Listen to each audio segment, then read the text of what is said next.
Internet! I'm Snakes and Lattes curator Steve Tassi, and today I'm going to talk to you about one of my favorite elements in games, backstabbing. Now, unless you're talking about a purely cooperative game, pretty much every game out there has the potential for a little backstabbery. But some games excel at it, and others were seemingly designed around the concept. So any game that's got secret identities, the werewolf games, the Resistance, Coup, Saboteur, these games, they lend themselves very well to backstabbing because to play it well, if you're one of the bad guys, you've got to be able to lie and convince people of your good intentions and then turn the knife. But there's two that I want to mention in more detail right now, and that is Bruto Faiduti's Citadels from Fantasy Flight Games, and Bang the Dice Game, which is by Michael Palm and Lucas Zach. And so Citadels is interesting because it's got secret identities, and it's got backstabbing, because with the assassin and the thief, you can really ruin somebody's day every single turn if you want to. But the catch is, the role selection is done in secret, and because you target a specific role rather than a player, with Citadels, you never know quite who you're going to be stabbing in the back. Now, Bang the Dice Game is another excellent game full of backstabbery.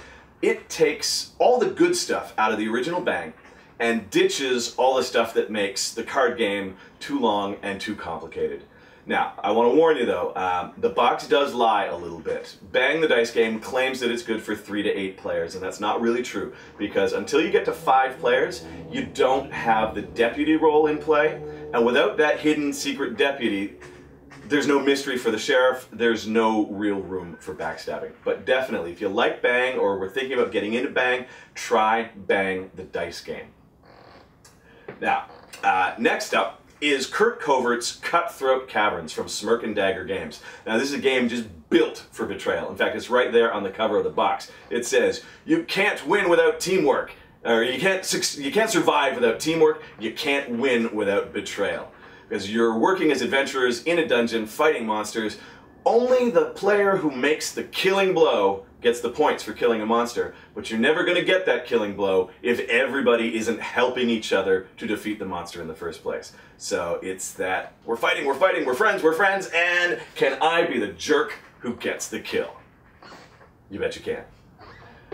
Now, next up is Sid Sackson's classic game of boardroom bribery and greed, I'm the Boss. Originally from Face-to-Face Games, it's coming back into print from Eagle Games, and I, for one, am very excited about adding this glorious greed fest into my collection when it does become available. In I'm the Boss, players are high-powered business brokers trying to make deals to make as much money as they can for their clients. When you're the boss, you set the terms of the deal within the parameters given to you by the game. But you've got to watch out, because at any moment during the deal, somebody might steal the deal right out from underneath you, or they might even steal your client just to make a little more money for themselves. Now, what I like about backstabbing games is that they allow me to release my cutthroat, lying, vile jerk of a self that I keep forced down deep inside, because of course in society we have this covenant that allows society to work, and that is, don't be jerks to each other. And for the most part that works fairly well, but at the gaming table that covenant doesn't exist. All bets are off. So I really like to let that side of me out at the gaming table where I know it's safe and my friends aren't going to take it personally. Now, backstabbing can be a little personal and be taken a little poorly by people. The classic friendship killer is, of course, Diplomacy by Alan B. Kalhammer, or Hamer, I'm not sure how to pronounce that one. Currently produced by Hasbro under the Wizards of the Coast label. Diplomacy, for those of you who haven't heard of it, are you out there? Is a war game where victory is determined by negotiation, not dice rolls. So you're going to make deals, you're going to break those deals, you're going to conquer countries. Who can you convince to let you win? That's the key to diplomacy. And finally, the last one I want to talk about is a masterpiece of collusion and bribery and corruption, and that is Junta, Viva el Presidente. This is by Sebastian Riesel and Christoph Reiser.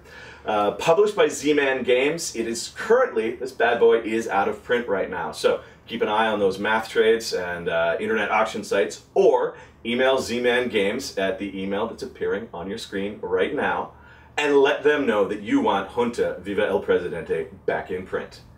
In this game, you are part of a military cadre that's just thrown a coup. You've put your president in power in the president's office, but now you're having second thoughts. You're thinking, well, maybe he shouldn't have power, maybe I should have power.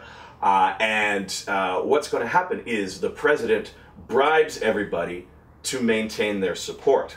Sometimes maybe you don't like the bribe, maybe you think you deserve the power more than the current president, or maybe you just want to watch the world burn.